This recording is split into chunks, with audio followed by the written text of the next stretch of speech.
বিসমিল্লাহির রহমানির রহিম। প্রিয় দেশবাসী, আসসালামু আলাইকুম। বহু প্রতীক্ষিত ত্রয়োদশ জাতীয় সংসদ নির্বাচন ও গণভোট 2026-এর প্রাক্কালে আমার শুভেচ্ছা গ্রহণ করবেন। আগামীকাল ইতিহাসের অন্যতম গুরুত্বপূর্ণ এই নির্বাচনের ভোট গ্রহণ অনুষ্ঠিত হবে। এই ঐতিহাসিক মুহূর্তে আমি গভীর শ্রদ্ধার সাথে স্মরণ করছি মহান মুক্তিযুদ্ধে শহীদদের।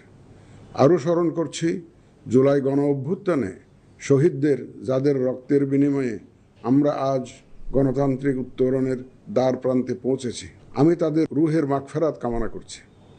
আমি একই সাথে আহত জুলাই যোদ্ধাদের আশু আরোগ্য ও স্বাভাবিক জীবনের জন্য দোয়া করছি। প্রিয় দেশবাসী, এই নির্বাচনে ভোটদান আমাদের শুধু নাগরিক অধিকারই নয়, বরং দায়িত্ব। আমি আশা করি আপনারা সকলে সচেতনভাবে এই দায়িত্ব পালন করবেন। রাজনৈতিক দল, প্রার্থী ও ভোটারদের প্রতি আহ্বান, শান্তি ও সৌহার্দ্যপূর্ণ পরিবেশ রক্ষার্থে সকলে দায়িত্বশীল ও যত্নবান হবেন। ভিন্ন মত গণতান্ত্রিক প্রক্রিয়ায় একটি স্বাভাবিক বিষয়। এই বিষয়টি স্মরণে রেখে আপনারা উৎসবমুখর পরিবেশ নিশ্চিত করে স্বতঃস্ফূর্তভাবে ভোট কেন্দ্রে আসবেন, পছন্দের প্রার্থীকে ভোট দেবেন এবং গণতান্ত্রিক প্রক্রিয়ার স্বাভাবিক পরিণতি হিসাবে জয় পরাজয়কে মেনে নেবেন।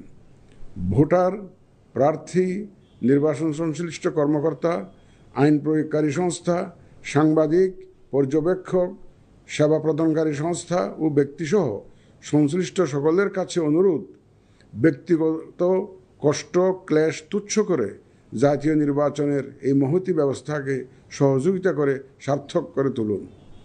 প্রিয় ভোটারগণ, আমরা শান্তিপূর্ণ ও উৎসবমুখর পরিবেশে নির্বাচন অনুষ্ঠান করতে চাই।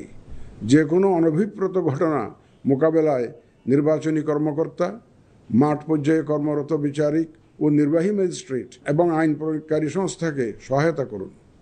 আমাদের সকলের সম্মিলিত প্রচেষ্টায় আমরা একটি সুষ্ঠু, সুন্দর, শান্তিপূর্ণ ও উৎসবমুখর নির্বাচনের সাক্ষী হতে পারব, এই প্রত্যাশা ব্যক্ত করে এবং পুনরায় আপনাদের স্বতঃস্ফূর্ত অংশগ্রহণ কামনা করে শেষ করছি।